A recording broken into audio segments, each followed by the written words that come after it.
ಕರ್ನಾಟಕದ ವಾಹನ ಸವಾರರಿಗೆ ಸಾರಿಗೆ ಇಲಾಖೆ ಭರ್ಜರಿ ಶಾಕ್ ಕೊಟ್ಟಿದೆ. ವಾಹನಗಳಿಗೆ ಮಾಲಿನ್ಯ ಪರೀಕ್ಷೆಯನ್ನು ಕಡ್ಡಾಯಗೊಳಿಸಲಾಗಿದ್ದು, ಇದೀಗ ವಾಹನಗಳ ಮಾಲಿನ್ಯ ಪರೀಕ್ಷೆ ಶುಲ್ಕವನ್ನು ಪರಿಷ್ಕರಣೆ ಮಾಡಿ ಸಾರಿಗೆ ಇಲಾಖೆ ಅಧಿಕೃತ ಆದೇಶ ಹೊರಡಿಸಿದೆ. ಹೊಸ ದರ ಇಂದಿನಿಂದಲೇ ಜಾರಿಗೆ ಬರಲಿದೆ. ವಾಯು ಮಾಲಿನ್ಯಕ್ಕೆ ವಾಹನಗಳ ಹೊಗೆ ಅತಿ ಹೆಚ್ಚು ಕಾರಣವಾಗುತ್ತದೆ. ಇದೇ ಕಾರಣದಿಂದಲೇ ವಾಹನಗಳಿಗೆ ಮಾಲಿನ್ಯ ತಪಾಸಣೆಯನ್ನ ಸರ್ಕಾರಗಳು ಈಗಾಗಲೇ ಕಡ್ಡಾಯಗೊಳಿಸಿವೆ.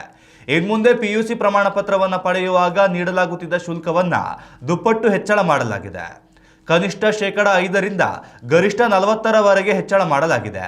ಮಾಲಿನ್ಯ ಪರೀಕ್ಷಾ ಕೇಂದ್ರಗಳ ನಿರ್ವಹಣಾ ವೆಚ್ಚ ಹಾಗೂ ಇತರ ಖರ್ಚುಗಳ ಹೆಚ್ಚಳದ ಕಾರಣದಿಂದಾಗಿ ದರ ಪರಿಷ್ಕರಣೆ ಮಾಡಲಾಗಿದೆ ಎಂದು ಆದೇಶದಲ್ಲಿ ತಿಳಿಸಲಾಗಿದೆ.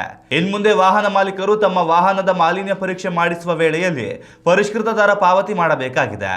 ವಾಹನ ಸವಾರರು ಪಿಯುಸಿ ಪ್ರಮಾಣ ಪತ್ರದ ದಿನಾಂಕವನ್ನು ಪರಿಶೀಲಿಸಿಕೊಳ್ಳಬೇಕಾಗಿದೆ. ವಾಹನಗಳ ವಾಯು ಮಾಲಿನ್ಯ ಪರೀಕ್ಷಾ ಶುಲ್ಕ ಪರಿಷ್ಕರಣೆಯ ನಂತರ ದ್ವಿಚಕ್ರ ವಾಹನಗಳ ಮಾಲೀಕರು ಪಿಯುಸಿ ಪ್ರಮಾಣ ಪತ್ರ ಪಡೆಯುವ ವೇಳೆಯಲ್ಲಿ ಈ ಹಿಂದೆ ₹65 ಪಾವತಿ ಮಾಡಲಾಗುತ್ತಿತ್ತು. ಆದರೆ ಇನ್ಮುಂದೆ ₹80 ಶುಲ್ಕ ಪಾವತಿಸಬೇಕಾಗಿದೆ. ಆಟೋ ರಿಕ್ಷಾಗಳಿಗೆ ಈ ಹಿಂದೆ ₹70 ಇದ್ದು ಇನ್ಮುಂದೆ ₹80 ಆಗಲಿದೆ. ಕಾರುಗಳಿಗೆ ₹115 ಪಡೆಯಲಾಗುತ್ತಿತ್ತು. ಇಂದಿನಿಂದ ₹150 ಹಾಗೂ ಡೀಸೆಲ್ ವಾಹನಗಳಿಗೆ ₹160 ದರ ನಿಗದಿ ಮಾಡಲಾಗಿತ್ತು. ಇನ್ಮುಂದೆ ₹200 ಹಣ ಪಾವತಿಸುವುದು ಕಡ್ಡಾಯವಾಗಿದೆ.